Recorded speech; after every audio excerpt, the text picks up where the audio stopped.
Syederalun Balai Pengawas Obat dan Makanan atau BBPOM Banda Aceh pada Senin 11 April 2022 bersama tim Dinkes dan Pemkab Biren memeriksa makanan berbuka puasa di jalan rel kereta api serta depan Menasah Kota Biren. Ada 39 makanan dan minuman yang diperiksa di lokasi tersebut. Kepala BBPOM Banda Aceh, Yudi Noviandi mengatakan, tahap pertama pihaknya mengambil 26 sampel, kemudian 13 sampel lainnya berupa makanan dan minuman. Dari hasil pemeriksaan uji cepat dengan peralatan laboratorium di mobil box khusus, petugas BBPOM tidak menemukan makanan mengandung zat berbahaya bagi kesehatan seperti formalin, metanil, boraks, yellow, dan rodamin B.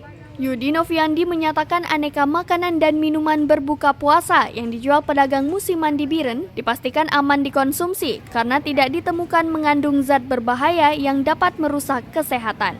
Dari Biren, Yusmandin Idris, Serambion TV.